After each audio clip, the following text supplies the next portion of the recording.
Hi everybody. So this is the food systems. Let me take off my mask. Okay. There's nobody here, so we're good. Alright, so this is the food systems field trip. So I am sitting in front of Boardwalk. Let me show. Boardwalk. Sitting right in front of Boardwalk. And across is the lake. Okay? So my food system is for humans is Boardwalk, for specifically college students, and for two, another food system is the lake, but I'll get into that later. So first of all, the Boardwalk is a food system because it provides food. It also, there's food consumption on the premises as well, and it processes food, and it distributes food, and it is also a place for marketing as well. So not only college students come here, I've seen many people come here that are not definitely way older than a college student with their children and stuff, and walk on the beach and get something at the Boardwalk for dinner or something. Definitely seen that happen. So it is definitely a food system.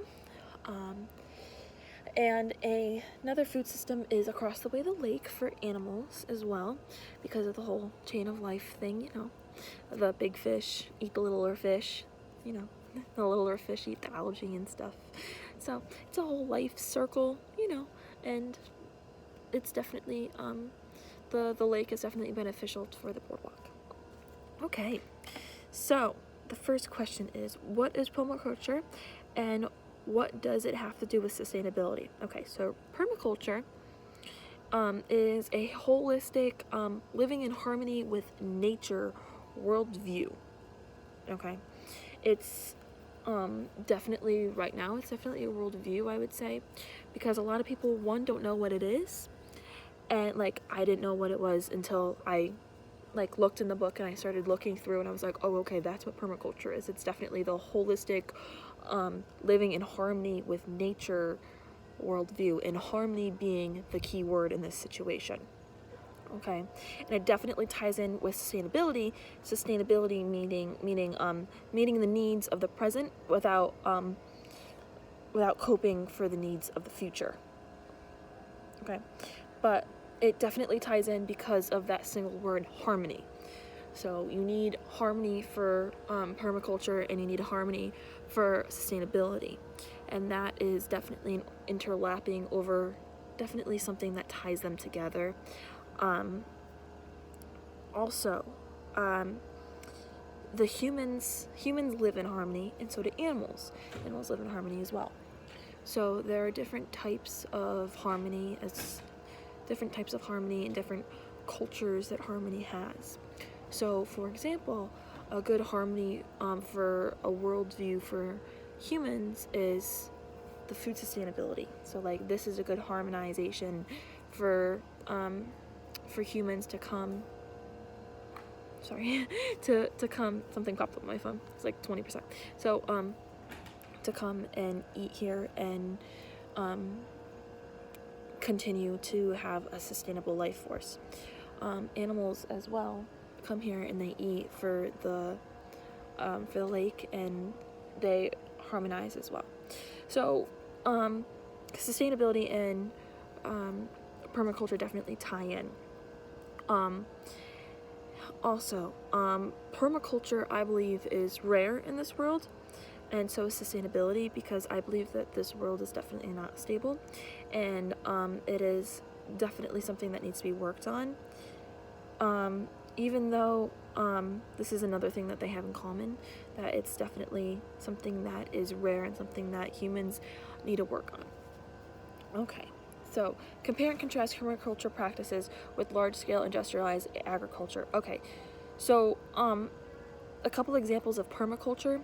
It's a set of principles. It's a set of ideas, more like a design or a way of thinking for humans. Okay, whereas large-scale industrialized agriculture is more of an intense production of crops and animals involving chemicals. So the large-scale agriculture is something that humans produce as a way of gaining money, where permaculture is more of for yourself and not for maybe like for yourself and for family. It's rare to see it be for a larger group or like a community where large-scale industrialized agriculture is sole purpose is for money. So the large-scale industrial agriculture is routine. There's a routine daily schedule.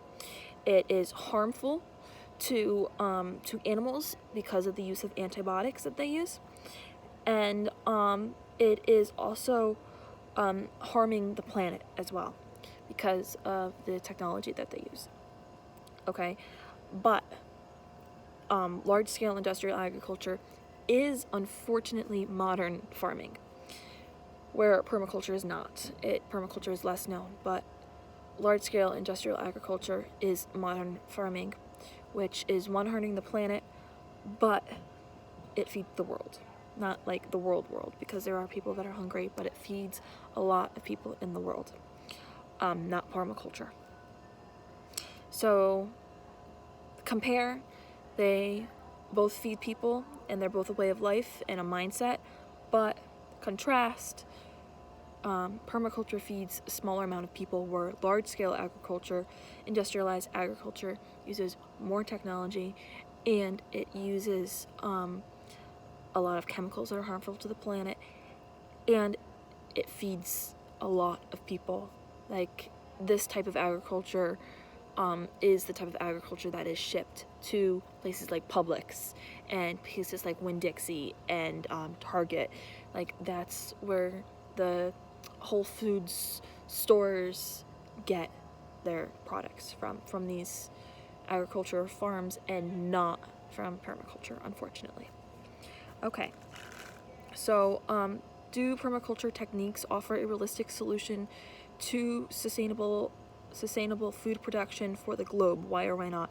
So since permaculture is so small right now and not a lot of people know about it, it is not a realistic technique because of two facts. One, people are resistant to change, and two, permaculture is not something that right now is a large-scale operation.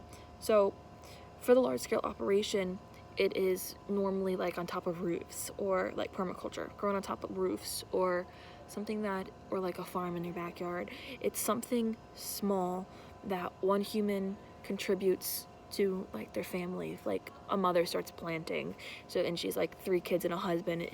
That food helps provide for the 5 of them. It lowers on cost, and it helps the planet, and it helps them essentially. You can go like in the back and pick a strawberry or whatever.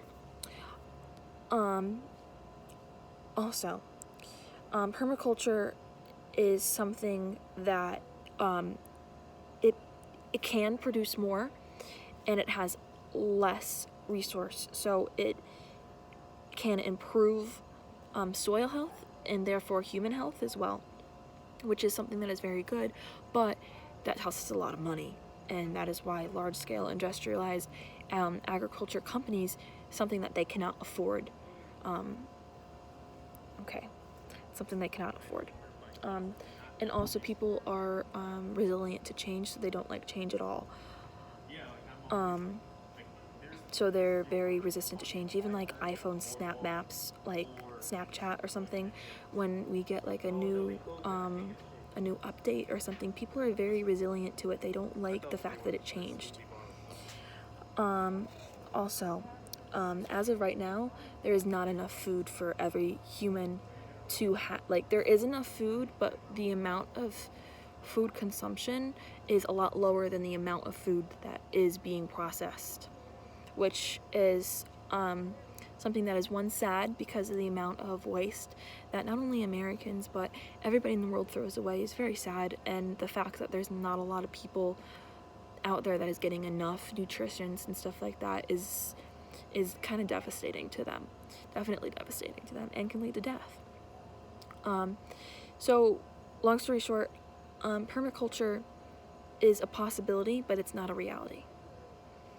Okay, since people do not want change, and it costs a lot of money, and not a lot of people want to, like, for like like solar things, you know, like if you want to put like a solar roof on top of your home or something, that's a lot of money. It might be better for the environment, but people aren't going to do that because it's a lot of money, and people only think in terms of that way.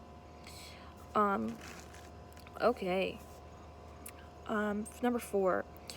What are food deserts and why are they a problem? Okay, so food deserts is an area that has limited access to affordable and nutritious foods. Okay, so in Texas, right, there is a lot of land, and stores like grocery stores can be sometimes very few and far between if you go into like the desert. You know, you're not going to find a grocery store like a Publix in the middle of a desert in Texas. It's not something that's going to happen. So that's what a food desert is. It is dry like a desert. There's not a lot of moisture, and moisture being like Publix, like food stores. Okay, and the opposite is a food oasis, which is something like Miami. You know, you can go to the gas station and get food, you know, or you can go 2 blocks down and there's a Walmart or something like that. Okay, and so food deserts are a problem because less food, and less food means people go hungry, which is not a good idea. And it also means a lot of people are affected when there are food deserts. Okay, so people will go hungry faster, and there is little access to grocery stores. A good example is Africa. So there is a lot of land, a lot of people, but little grocery stores. So a lot of people are affected by this. Okay, how does the site you selected address sustainable food systems? So this site, Boardwalk, affects sustainable food systems because it is a resource for college students. Okay, it is a resource that provides food and water and shelter, and that are the essentials in a food system. So it is production and consumption, and this is what makes this place run. And people are buying the food, and therefore this is why this is very productive. For grocery stores, I didn't pick a grocery store, I picked Boardwalk, but let's just say I did pick a grocery store, this is also a sustainable food system. However, with COVID-19 happening, it is less of a food system because of limitations on the amount of food that you can buy since COVID-19. For example, there is panic buying, and there are empty grocery shelves, and there is therefore less water and less food. We had the toilet paper, we still have that toilet paper problem where only one person can go in and come out with one toilet paper. Same thing with water, you know, during like a hurricane, there's only one water per person, which this creates an imbalance of the amount of products that people can come in and buy. So if you have like a family of 20 people, you might need like 4 cans, like 4 big jugs of water, but you can only buy one per family, and that creates an imbalance when there is panic buying and stuff like that, which is definitely a big problem. And people go hungry, and people start becoming thirsty because of this stuff and because of panic buying. Okay. The last question. Describe the photo you took relating to sustainable food systems, and what is it and how does it address sustainability? Okay, so this is the food system I chose was Boardwalk. What is it? It is it's not a grocery store, but it's a restaurant where people can come and buy food and the meal swipe, or with flex dollars, or just like regular cash or credit. And it addresses a college campus food system for college students, but then again other people can come in as well, so it's not just specifically for college students. How does it address sustainability? It is a food production, it is food consumption, it is food processing, distribution, and marketing. So it has all of those key elements for sustainability. And those key elements for sustainability help contribute to the food systems. And in the food systems, the periculture. So it's kind of like, I actually drew a picture if you would like to see. So it's kind of like that, okay? So like here's periculture, and then there are different ends to it, okay? Okay, and I'll put a more detailed picture, like with it, so and I'll cite it and everything because I did get that off of the website. So I'll cite that and everything, and I thought that was a great picture to use when preparing for this. So, in conclusion, I believe that sustainability and periculture are definitely intertwined and connected, and a lot of people know about sustainability, but not a lot of people know about periculture because it's not well known. Some people might be doing it and they don't even realize they're doing it. Definitely something that have widened my eyes. Sorry it ran a little bit long. I hope you'd enjoyed it. Thank you so much.